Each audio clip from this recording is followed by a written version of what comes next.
Do you know what hurts more than failing? Living without moving, without progressing, as if life were rolling over you while you're just surviving. And the worst part is, you don't even realize it.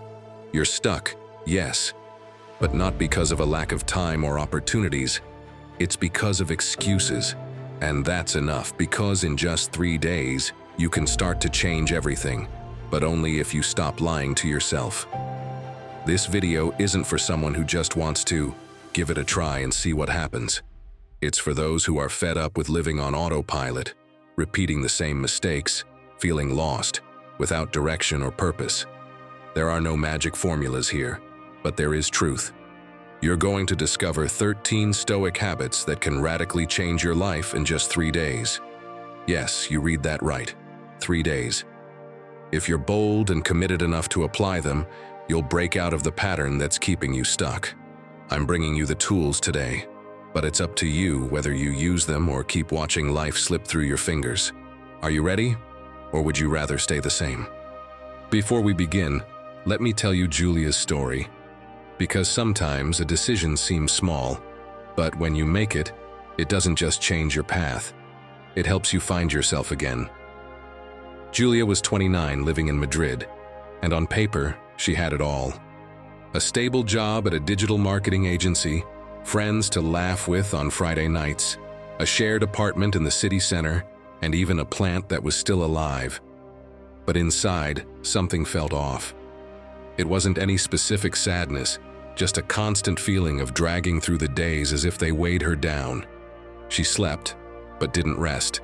She ate, but didn't enjoy it. She lived, but without direction. Everything changed because of a brief, odd conversation. Her friend Clara suggested they go on a 3-day retreat by the coast, at a simple house by the sea. "It's not mystical," Clara said. "It's more about resetting than enlightenment." Julia agreed without thinking too much. Honestly, she felt so disconnected from herself that what attracted her most was the idea of not having to pretend for 3 days. When she arrived, something about the place threw her off. It wasn't luxurious. There were beds with rustic sheets, coffee with no sugar, and a wooden sign that read, "No one comes here to prove anything." The routine was simple. No phones, sunrise walks, free writing, and sunset conversations with anyone who wanted to talk. On the second day, during one of those conversations, an older woman named Teresa said something that broke her open.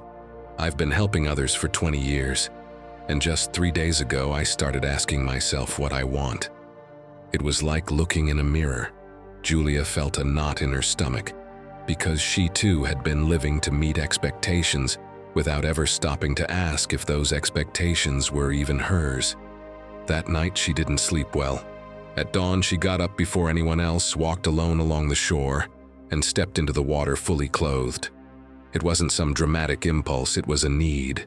She needed to feel something that wasn't in her head. When she got back, one of the guides handed her a coffee and asked what she was looking for in life. For the first time in a long while, Julia said, "I don't know, but I do know what I don't want anymore." And that's when he told her about Stoicism. He said it's a philosophy that doesn't promise happiness, but gives you back control. "You can't calm the waves, but you can choose how to row," he said. And that idea stuck with her. That last day, Julia did 3 things. She wrote down the decisions she'd been avoiding. She packed her bag and left out a lot of the just-in-case stuff. And she promised herself that once home, every day would have intention, even in the smallest actions. She didn't come back as a new person. She came back knowing who she no longer wanted to be. Today, Julia is still living her life. Same apartment, same job. But now she wakes up 10 minutes early to write about how she feels. She picks 3 priorities every morning. She stays off social media at least an hour a day. Sometimes she skips her own plans, sometimes she fails, but she no longer beats herself up like before. Now she checks in with herself, listens, and starts again. And all of that changed in just 3 days. Because when you choose to stop, to listen, and to act with clarity, you don't need a year to transform. You just need the courage to begin. And that's what this video is going to give you. No promises, no magic, just 13 Stoic habits that, if you apply them with intention over 3 days, can help you break free from whatever's been dimming your light. The life you're looking for isn't far away. It's just on the other side of your commitment. Shall we begin? If this content is bringing you value, consider subscribing and becoming an exclusive member to access unique benefits. And share in the comments. What part of your life has been asking for your attention for way too long, and you still haven't dared to face it, or just write, "I'm a Stoic. Today, I stop running and start rebuilding from within." 1. Choose 3 things, no more. I hate to be the one to tell you, but the number one mistake you're making is trying to do everything and finishing nothing. You write endless to-do lists filled with tasks that stress you out just by looking at them. You start 1,000 things at once, jump from one to the next, open tabs, check your phone, and by the end of the day, you don't even know why you're so exhausted. You've been busy all day, yes, but you haven't made progress on what truly matters. It's like trying to fill a reservoir with a watering can and moving it every 5 seconds. Huge effort, but all on the surface. There's no depth, no direction, just movement without meaning. What you need isn't to do more. It's to do less, but with intention. Because yes, my friend, in just 3 days, you can start to completely change the way you live. You don't need months of planning. You just need 3 days to regain the clarity, control, and focus you've lost.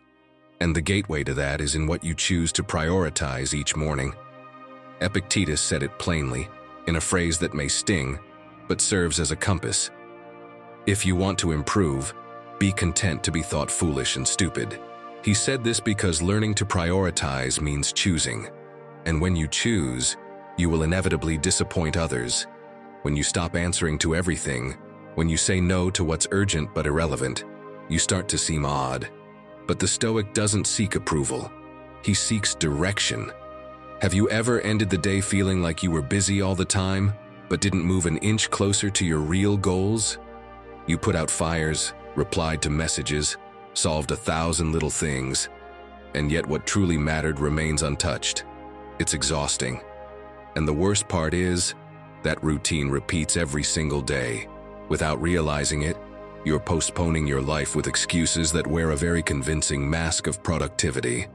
That same thing happened to Jay Shetty. He also fell into the trap of doing a lot but going nowhere, until he started applying a rule that changed everything. Today, he's the author of the book Think Like a Monk and host of one of the world's most listened to podcasts. But his life turned around when he stopped trying to do it all and started focusing on just 3 important things a day. No more, just 3, but done with intention.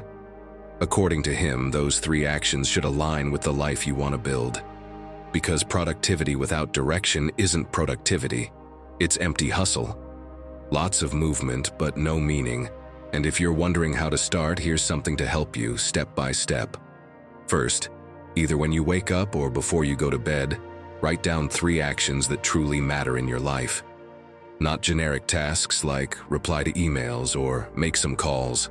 Write things like draft the first paragraph of my book, send a proposal to the client who could change my career, or have that overdue conversation with the person who's been stealing my peace. 3, nothing more. Then before bed, ask yourself honestly, did what I did today build me or just distract me? If the answer is that you wasted time, don't beat yourself up. But do rethink it tomorrow. Because the life you deserve isn't built by inertia. It's built through conscious choice. Because in the end, your life isn't defined by what you do, but by what you choose to prioritize. Marcus Aurelius said it clearly in a phrase that cuts through time. Do every act of your life as though it were the last. So now, pause for a second and really think about it. The things you prioritized yesterday, did they bring you closer to the life you deserve, or were they just what others expected from you? 2. Clean your space, breathe clarity. Everyone tells you to clean your house so you can feel more comfortable. Tidy your room, pick up the kitchen. And sure, you don't have to be Marie Kondo to know that leaving a pizza box next to the couch for 3 days isn't exactly zen. But what hardly anyone tells you is this. Cleaning your surroundings is a way of cleaning your soul. Let me tell you how I went from feeling mentally blocked to regaining clarity in just 3 days. And it wasn't through meditation, therapy, or a yoga retreat. It was by emptying a single drawer, just one. It was stuffed with folded papers, old cables, expired receipts, and random things I didn't use anymore. But they were there, taking up space. The moment I threw it all out, I felt like part of the weight in my head vanished too. Like cleaning the outside also cleared something on the inside. There's a quote by Seneca that always comes to mind when I start clearing out drawers. The less a man needs, the closer he is to the gods. And he wasn't just talking about objects or having a spotless home. He meant letting go of everything that no longer represents you. Because clutter isn't always physical. Sometimes what's scattered on the floor is an old version of yourself that no longer fits, but you're too afraid to let it go. And that weighs you down. You keep things just in case, as if they're charms that connect you to the past, but really they're holding you back. A Stoic gets this. They don't accumulate things to feel safe. They live with what makes them free. Just imagine for a moment that Marcus Aurelius walks into your apartment. He gives you a serious look, walks over to your closet and asks, "Why do you have 3 blenders if you don't cook?" Then he lifts a box full of tangled cables, sighs and says, "He who fears losing has already lost too much." You laugh, of course, but then you start thinking, because yes, you haven't used that blender in 2 years. And that pile of stuff on the shelf isn't there because it brings you joy. It's there because you're scared of facing the space it leaves behind if you let it go. But that space isn't emptiness, it's room. It's the possibility to start something new. You know who also discovered this in her own way? Sophie, better known as Mrs. Hinch. She started cleaning her house as therapy for her anxiety and ended up sharing it on Instagram. Her videos of organizing drawers and scrubbing floors weren't just about cleaning. They were cries for calm, a way to reclaim control when everything inside felt chaotic. And interestingly, thousands of people started doing the same, not to have picture-perfect homes, but because they felt less lost. And that's no coincidence. Neuroscientist Wendy Suzuki explained it in her TED Talk. The more visual clutter you have, the more cortisol your brain releases. No, you don't need to live in piles of dirty laundry to feel overwhelmed. A cluttered desk and 3 stacked mugs are enough. Your brain sees it as a threat. And it responds with anxiety, fatigue, and that feeling that everything is too much, even when nothing's really happening. My friend, if you really want to take back control of your life, don't you think it's time to start with something you can handle today? Tell me this. Why are you keeping those movie tickets from 4 years ago? Or those 3 phone chargers for devices you don't even own anymore? Or those birthday cards from someone you haven't spoken to in ages? What are they still doing there? Empty that drawer. Decide calmly but firmly. Does this bring me peace, or is it just taking up space? If it's the latter, you know what to do. Throw it out, donate it, let it go. Because if it's not helping you move forward, it's holding you back. And to change your life in 3 days, you have to start letting go today. And now, look at your phone. How many apps are there just stealing your attention? Do you really need email, TikTok, the weather, the horoscope, and the calendar all waiting for you the moment you unlock your screen? Turn off the notifications, delete the apps you don't use, and while you're at it, clean up your gallery. All those screenshots from months ago, the blurry photos, the memes you don't even remember, they're all talking to you constantly, even if you don't notice it. My friend, your mind is like a room. When it's full of junk, there's no room for light. But when you clean it, you make space for something new. And sometimes changing your life doesn't start with a big leap. Sometimes it starts by taking out the trash and giving yourself permission to breathe again. Because yes, in just 3 days, you can feel clarity again, but only if you make space for what truly matters. 3. Write and take back control. Has this ever happened to you? It's 7:30 in the morning and you're already late. Again, no breakfast, you can't find your keys, and while tearing the house apart looking for them, You spill coffee all over yourself. You rush to change, run out the door, get to the car, and remember that important message you still haven't replied to. It's been bugging you for days, just like that bank account you haven't checked, the doctor's appointment you've been avoiding, and that awkward email you keep ignoring. But it's all still there, floating, like a dark cloud that never rains but never leaves. You get to work with your body, but not with your mind. You sit down and try to focus, but you can't. Every 5 minutes someone interrupts. During every break you check your phone. Not because you want to, but out of habit. You jump from one conversation to another, from one notification to the next, without finishing anything. In your head, tasks, emotions, random thoughts pile up. You don't even know where they came from. You feel like the day is dragging you, like everything is weighing you down, like you're losing little battles without knowing who you're fighting. And the worst part? You don't know exactly what's wrong, but you know you can't keep going like this. My friend, chances are no one's ever told you this, but the things you're too afraid to think are steering you from the inside. And if you don't write them down, they'll stay there, hidden, confusing, creating more noise, more tension, more of that feeling that you're not in control. The good news? You can start changing that today. Really, all you need is 3 days, because when you pull those thoughts out of your head and put them into words, you take away their power. You give them shape, and you're back in charge. Marcus Aurelius knew this well. No, he didn't write to become famous or to publish anything. He wrote to understand himself, to calm down, to focus. He filled pages he never imagined anyone else would read. On one of them he wrote, "The happiness of your life depends on the quality of your thoughts." And honestly, after hearing that, how could you not write? It's practically a survival tool. Psychologist Marina Mamaliti explains it clearly. When we write, we emotionally reorganize what we feel. It's a way to gain power over what was dominating us. In other words, what weighed you down yesterday can become direction today. But you have to put it outside of you. Want to know how to start? You don't need a fancy notebook or a perfect routine. Just commitment, just 3 days to try. First, grab an old notebook or open a note on your phone.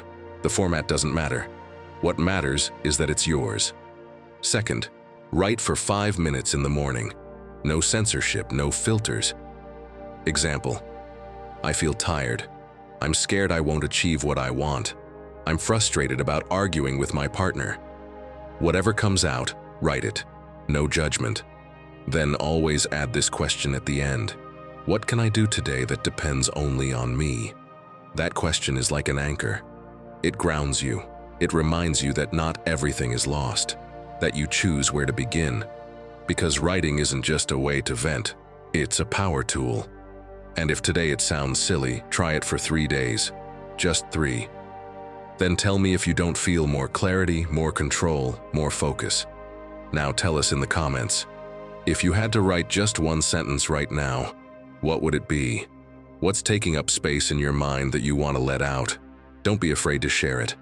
This community is here to listen, without judgment, with respect. Sometimes everything starts by writing it down and letting someone else read it. 4. Move, even if you don't feel like it.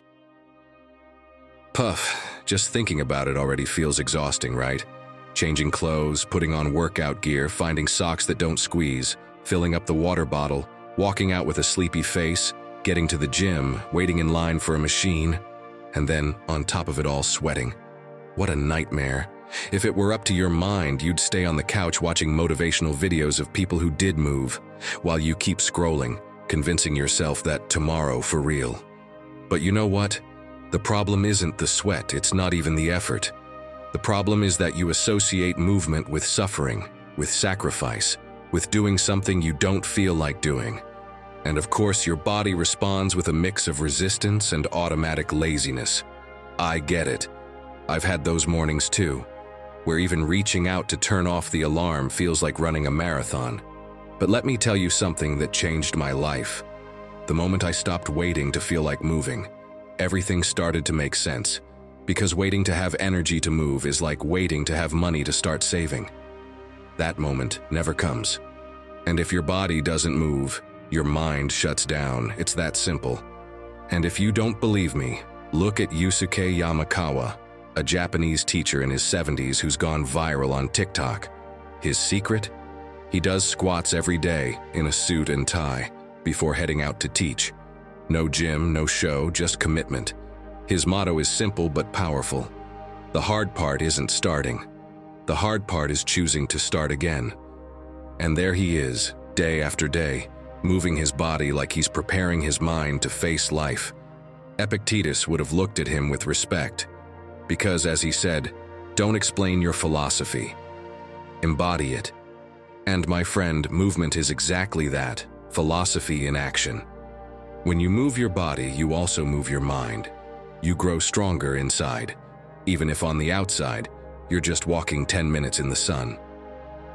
Now imagine this, you're between meetings. What does everyone do? Scroll through their phones, gossip about coworkers, or worse, step outside for a smoke. But you decide to use that time to do a few push-ups, stretch your arms, or even jump a bit. And sure, people might look at you weird, but so what? If in just 3 days you can transform your energy and focus, are you really going to let what they might think stop you? Make it fun. Don't start with hour-long routines or impossible challenges. Just choose a kind of movement that makes you laugh. Jump rope, dance to that one song no one can know you love, walk around the house like you're 5 years old. Your body doesn't need perfection, it needs motion. And if laziness usually wins, outsmart it. Leave your sneakers in the middle of the hallway so you can't ignore them. Turn your obstacles into reminders of what you want to change. Struggling to get out of the house? Then start inside. 5 squats while the coffee brews. Stretch while the washing machine runs. Take a short walk while you call someone. It doesn't have to be complicated. It just has to happen. And to make sure you don't forget, set an alarm on your phone that says, "Move. Your future self will thank you." It might sound silly, but it works. At the very least, you won't forget yourself. Your body isn't a decorative object. It's the vehicle that takes you where you want to go. And if you leave it sitting still, it rusts. But if you move it, even clumsily, even reluctantly, something shifts. Your blood gets going, your mind wakes up, your mood responds. Because moving isn't just a physical routine, it's a silent declaration. I'm still alive, I'm still choosing, and trust me, sometimes that's all you need to start changing everything. 5. Put a lock on social media. My friend, be honest. How many times have you unlocked your phone today? And how many of those times were for something truly important? You probably told yourself just 5 minutes and ended up swallowing an hour of videos, memes, other people's lives. Then you snap out of the trance and you don't even know what you saw. You just know you feel slower, more disconnected, emptier. My friend, the truth no one tells you is that you're not addicted to your phone. You're addicted to avoiding yourself. Every time you open a social media app just for a minute, what you're really doing is distracting yourself from a discomfort you don't know how to face. Picture Epictetus with a smartphone in his hand. Every 5 minutes, TikTok interrupts him. A motivational audio pops up, then a video of someone traveling, then a cat meme. What would he do? He'd shut it off. Run. He'd write furiously, "Freedom isn't about following everyone. It's about not being followed by anyone." Because a Stoic doesn't let himself be swept away by the noise. He's not chasing distractions. He's chasing direction. And yes, today noise lives in our pocket. But that doesn't mean we have to surrender. Seneca saw it coming long before the internet existed. He said, "Nothing belongs to us except time." So if social media is stealing that from you, it's stealing the only thing that's truly yours. And I get it because it happened to me too. A while back, creator Ali Abdaal asked his followers to send him their screen time reports. He was making a video about phone addiction and wanted real examples. I thought, maybe an hour, 2 tops. When I saw it, I nearly fell off my chair. Almost 4 hours a day. 4 hours that weren't restful, weren't joyful, just filler. I felt bad, honestly. I'd been feeling dull for weeks, unmotivated, and I started connecting the dots. What if part of that exhaustion came from wasting so much time on things I didn't even care about? So I did something simple. I set a limit. Not just a mental one, a physical one. Has it happened to you? I'm sure you'll see yourself in this. You're in the bathroom, open Instagram, just for a second. When you come out, 30 minutes have passed. You don't even know what you saw, but you're left with this feeling that your life is boring, slow, lacking spark. And it's not even true. You were just overloaded. So, what can you do? First, set a visual limit. Grab your phone right now, press and hold the app of the social media platform you use most, and move it to a folder on the last screen, out of sight. Yes, that one you never check. Don't delete it if you don't want to, but hide it. Oh, and turn off the notifications too, those red dots that only exist to trigger your FOMO. Second, limit your screen time. Your phone already has this feature. Go to Settings, open Screen Time, and set a limit. 40 minutes a day. Nothing more. Does that sound low? That's because you're used to consuming without noticing. And if it asks for a password to keep using the app, set one you won't easily remember. Write it down in a note and stash it somewhere. Make access not automatic, because if every time you want to open it, you have to stop and think, you'll stop doing it impulsively. At first, it's annoying. Then, it's freeing. And if after those 40 minutes you feel like you didn't learn anything, didn't feel better, didn't gain anything valuable, well, then you know it wasn't time well spent. It was just noise. Third, fill empty moments with intention. Do you remember what you used to do while waiting for the bus? Or while dinner was cooking? Maybe you read, looked out the window, thought about your life. Get that back. Listen to a short podcast. Breathe. Move your body. Make a list. The ordinary can be sacred if you're present. My friend, changing your life isn't always about doing something new. Sometimes it's about stopping what's draining your energy without you even realizing it. And sometimes, all you need is 3 days to start noticing that your mind feels freer, more focused, more yours. 6. Step outside and breathe. You've been inside an office with artificial light since sunrise. The window doesn't open. The air is recycled, and when you finally step out, you put on your headphones. Your head is full of tasks, noise, hurry. You don't look up, you don't feel a thing. But that day it rains and you don't have an umbrella. You walk fast, annoyed, cursing your luck, until the water hits your face. And for the first time in weeks you feel something real, something that didn't come from a screen or a chat. Your body wakes up. It breathes. It comes back to the present. Here's the best advice you'll ever hear, and it's not coming from me. Your body says it every time you touch a plant and your stress goes down. Step outside and breathe. It sounds simple, but it's an act of rebellion against a world that wants you indoors, distracted, disconnected. Because being far from nature is like putting your soul on airplane mode. You're not dead, but you're not connected either. Your body survives, but your mind shuts down. The Stoics talked about this long before there were windowless offices, cars with air conditioning, or gyms with fluorescent ceilings. They said the key to a good life was living in harmony with nature. Marcus Aurelius wrote, "What is natural is easy to endure. What is not is the real burden. And what's not natural, my friend, is spending the whole day locked up between four walls, swallowing anxiety and pretending everything is fine. What's weighing on you isn't just the work or the noise, it's forgetting what real life feels like." Have you heard of Joe Holder? He's a trainer, yes, but also someone who's been through tough times with his mental health. You know what changed everything for him? Walking. But not on a treadmill and not in fancy training centers. Walking outside, in the cold, in the sun, in the wind.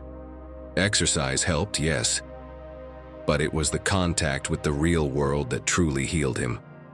And if I already told you that just 3 days of movement can transform your body and your mind, Imagine if you do it while breathing green, touching the ground, listening to the wind, reclaiming that connection you lost without even noticing. And this 3-day idea, it's not just mine. Science backs it too.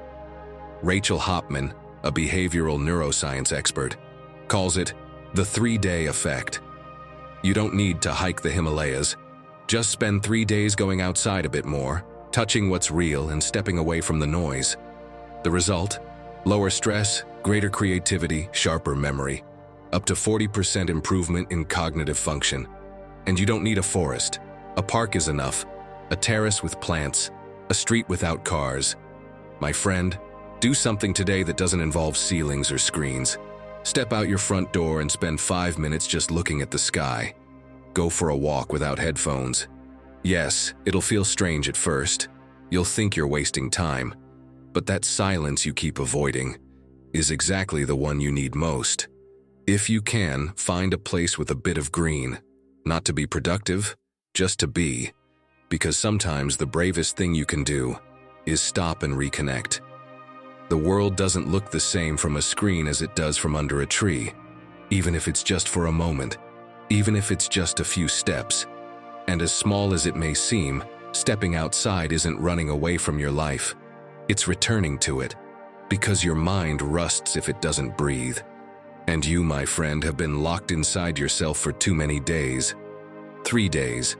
Just 3 days of doing this, and something inside you will flicker back on, like seeing yourself again for the first time. Don't you think it's time? 7. Speak less, listen more. We live in the age of noise. Everyone has something to say, even when they have nothing to add. It's like our words are points in a video game. The more you collect, the more important you think you are. But the irony is, the more we talk without thinking, the emptier we feel. And the more noise we make, the harder it is to hear ourselves inside. Epictetus saw this clearly centuries before Twitter existed. He said, "God gave us 2 ears and 1 mouth so that we might listen twice as much as we speak." But today it seems the opposite. People talk as if every second of silence were a threat. And no, silence isn't awkward. It's wisdom in the making. It's the space you need to digest what you're living, to observe with care, to avoid reacting without thinking. Picture this. Your friend texts you, "Are you around? I'm not doing well today." You meet her at a cafe, and the moment she sits down, she unloads what she's carrying. Her partner just told her he's no longer in love. She doesn't cry, she doesn't shout. She just says it with a blank stare, like someone who's already broken inside. And you, trying to cheer her up, blurt out, "Well, everything happens for a reason. You'll see, you'll feel better." What matters is that you're good with yourself. Look at this meme. It reminded me of you. You don't mean harm. On the contrary. But she falls silent, nods without energy. And after a while she says, "Thanks, but I just wanted to tell you. I didn't need solutions." And finally it clicks. You talked so much, tried so hard to help, that you didn't let her feel heard. And sometimes that's all someone really needs. "I get it," and your real presence. Nothing more. Now tell me honestly, how often do you do this every day? Because if you go through life replying on autopilot, talking without listening, giving opinions on everything without understanding anything, it's no wonder you feel lost, that you don't have clarity or control or peace. How could you, if you're not even truly present in the conversations that matter? You're on automatic. And the worst part is, you don't even notice it. Coach and speaker Daniel Colombo puts it plainly. Active listening isn't hearing. It's quieting your judgment while someone else speaks. Sounds easy, but it isn't. Because sometimes we're so busy thinking about our response that we stop listening to what the other person is actually saying. And that happens not just with others, but with yourself too. Because when you talk nonstop, you leave no space for your own thoughts to settle. You can't even figure out what you truly need. If you want to start changing that, here are 3 ideas. First, pause for 5 seconds after someone finishes speaking. It'll be tough at first, but try it. You'll notice the difference, and so will they. Then, replace automatic responses with real questions. Instead of saying, "Yeah, sure," Try, and how did that make you feel? You'll open a door. And finally, in the middle of an argument, do something very stoic. Observe. Stay quiet and ask yourself if what you're about to say is necessary, or just your ego trying to win. Because it only takes 3 days to start changing the way you communicate. 3 days of listening more, speaking less, and giving silence its value. And there, my friend, in the space you leave open, begins the clarity you've been searching for. And if all of this has made you realize that you truly need a change, that you can't keep living halfway, without clarity, without direction, then watch the video we've linked here. Because in it, we give you the push you need to transform your life from the inside out. Not in years, in days. 8. Eat with intention. When was the last time you ate with intention? Not out of guilt, not because of anxiety, not while watching videos without even noticing what you were chewing. I mean sitting down, looking at your food, breathing, and being grateful for it. Most people don't do that, and the body feels it. Because when you eat without presence, you're also living without presence. And if you've been feeling low on energy, unfocused, mentally foggy, maybe it's not just what you're thinking. It could be what you're eating too. Every time you fill your stomach mindlessly, it's like trying to stuff an emotional hole with spoonfuls of forgetfulness. But the emptiness inside can't be filled with bread. It needs presence. Seneca put it plainly, gluttony is a vice that enslaves us and pulls us away from virtue. And he didn't say it to judge, but from knowing himself. Because Stoicism has always been about one thing: balance. Eating with intention doesn't mean giving up pleasure. It means reconnecting with what truly nourishes you. Think about this. You get home after a day that wasn't terrible, but it drained you.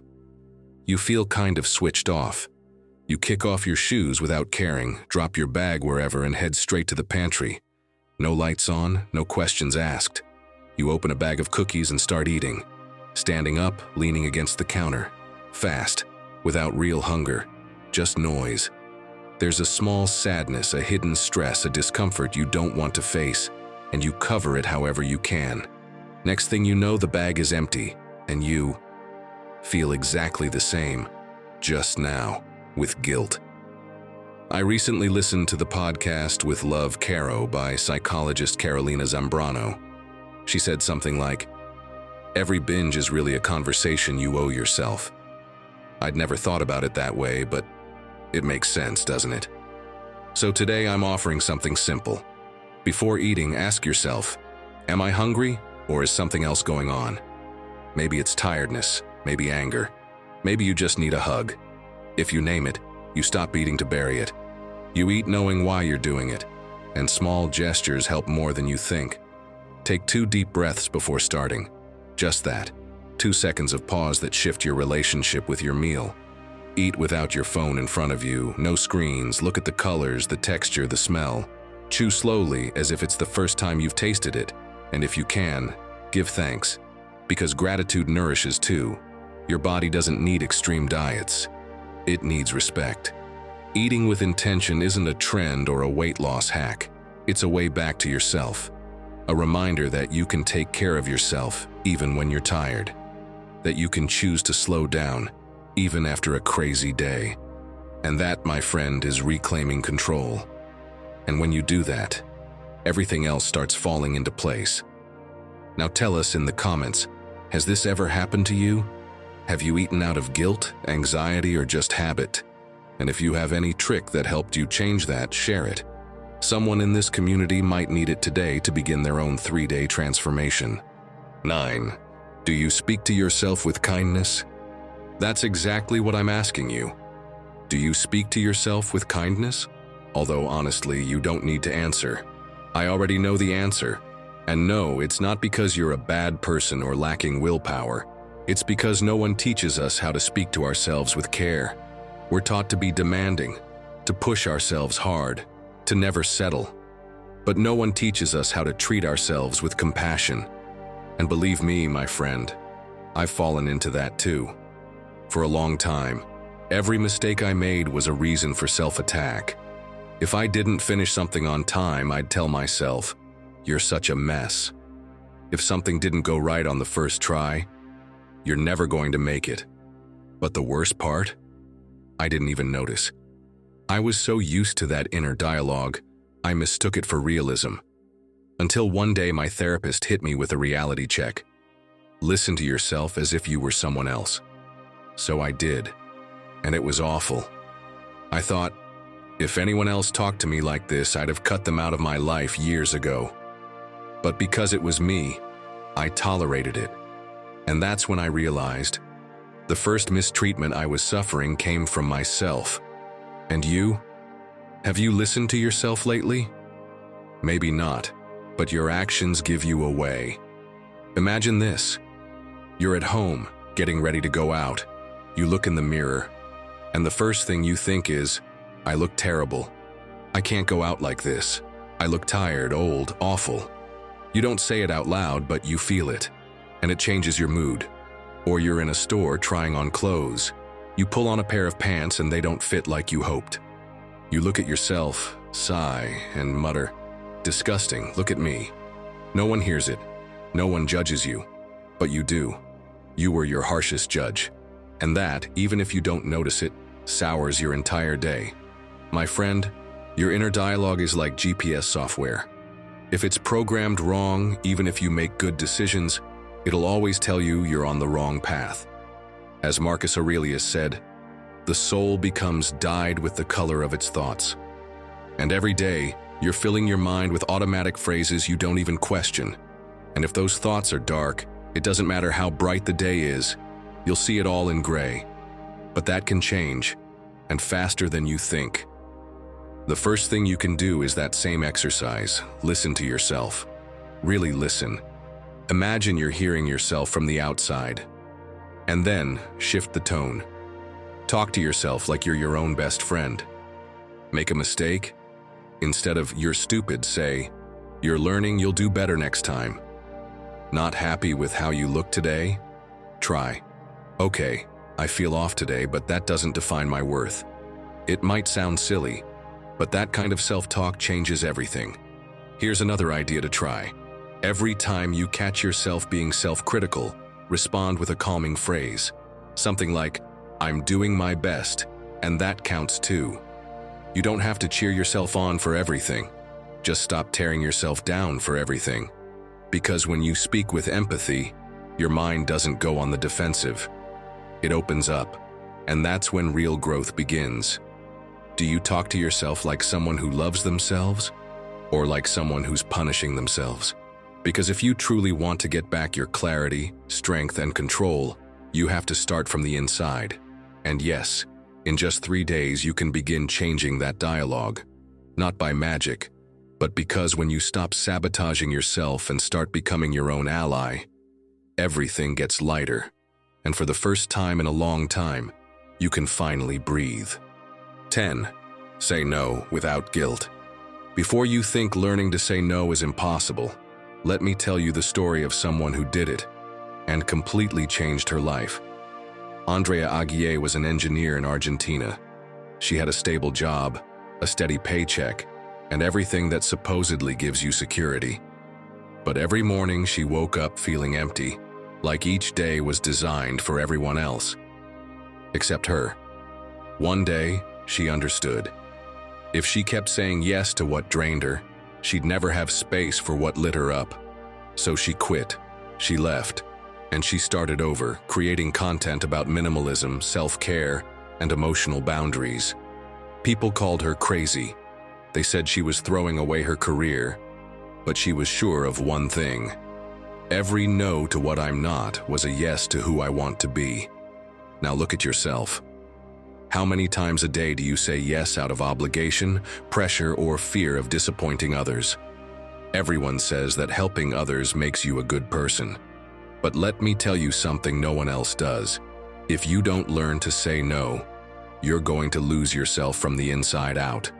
Or, in the words of Seneca, it's not that we have too little time, but that we waste a great deal of it. And do you know how it's wasted? Doing favors you don't want to do, hanging out with people who drain your energy, accepting plans you don't care about, just to avoid looking bad. And the worst part is, you often disguise it as responsibility. But what's really happening is that you're abandoning yourself. Picture this. It's 6:30 in the evening. Your boss calls, "Hey, I need you to prep these reports for tomorrow." I know it's late, but I trust you. You had plans to visit your mom. You haven't seen her in weeks. You had everything ready, but you swallow hard, clench your jaw, and say, "Okay, I'll take care of it." You hang up, and you're still there. The screen's lit up, but you're off. Because once again, you didn't defend your space. Because once again, you put yourself last. And the guilt you were trying to avoid has now become something deeper, the guilt of having betrayed yourself. So how can you start changing that? How can you, in just 3 days, begin living with more clarity, more power, and more peace? Start with these 3 things. First, have your go-to phrases ready. You don't need to justify yourself with a novel. Say, "I can't right now, but thank you for thinking of me." It sounds kind, but it's firm. Second, when someone asks you for something, don't answer right away. Say, "Let me think about it for a moment." That pause is your shield, because the problem isn't saying yes, it's saying it without thinking. And third, ask yourself this before agreeing to anything. Would I say yes if I didn't feel guilty? If the answer is no, then you already know. Saying no doesn't make you selfish. It makes you honest. It makes you strong. And most of all, it gives you back the control you've been giving away without realizing it. So my friend, here's the challenge. Will you dare to be a brave Stoic? To stop living to please and start living in peace with yourself? Because yes, you can change your life in just 3 days. But you need to give that first no, with the resolve of someone who's finally choosing themselves. 11. Start with the hardest thing of the day. Imagine you're going on a trip with a tiny backpack. You need to pack a winter coat, big shoes, a box with something fragile, and then of course your toothbrush, socks, cologne, all the small stuff. Where would you start? If you do it backwards, if you start with the easy stuff, by the time you get to the coat, there's no space left. Well, that's exactly what happens with your days. Every morning, you have an empty backpack of time and energy. And if you fill it first with little things, the big ones never fit. What you fear doing most is usually the very thing that will set you free. That's why, if you truly want to transform your life in just 3 days, start here. Face what you most avoid. Do you know Mel Robbins? She's not a philosopher and not ancient like Seneca, but her story could have been written by Epictetus. For months, she couldn't get out of bed. Her anxiety had her paralyzed. The days went by and she kept sinking. Until one morning, without planning it, she decided to count. 5, 4, 3, 2, 1, and got up without thinking. She called it the 5-second rule, and from then on, she applied it to everything. Making the uncomfortable call, sending the email she'd been putting off, going for a run when she had no strength, always counting backward, and doing. The hardest thing first, everything else later, and that small decision pulled her out of the hole. That's how she began to regain clarity, presence, and control, exactly what you could start to reclaim, if you begin your day with what weighs the most. Epictetus said it with no fluff. When something discomforts you, that's exactly where you need to stay.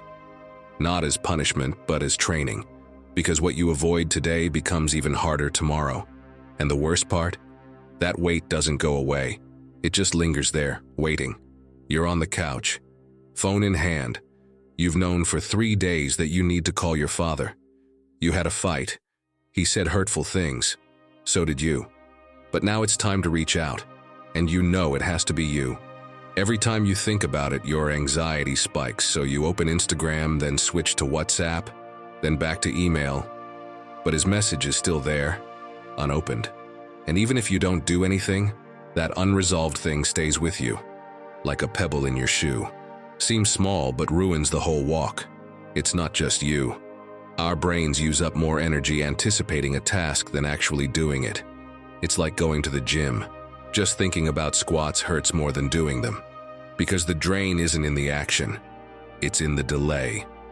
So tell me, if you want to take back control of your time, your mind, and your energy, why not start tomorrow with the hardest thing? Start by identifying what you're avoiding most. You know exactly what it is.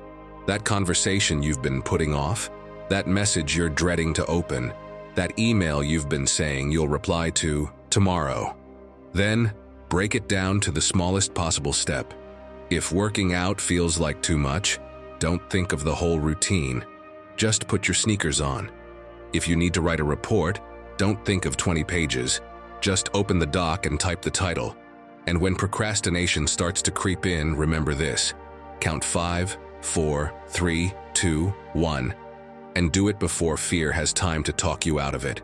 No circling around, no excuses, no self-deception, just action.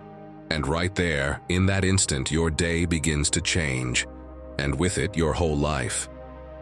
Marcus Aurelius wrote, "Do not act as if you were going to live 10,000 years, and that task you're putting off for tomorrow might be exactly the one that could set you free today, my friend." Now tell us in the comments, what's that difficult thing you're going to do tomorrow? Write it down, share it with the community, because when you say it out loud, it starts being less of a fear and starts becoming a decision. 12. Fewer words, more action. I don't mean to be harsh, but stop talking. You've already made goal lists, recorded motivational mantras, watched videos like this one, and talked to friends about what you're going to do. And yet, you're still standing still.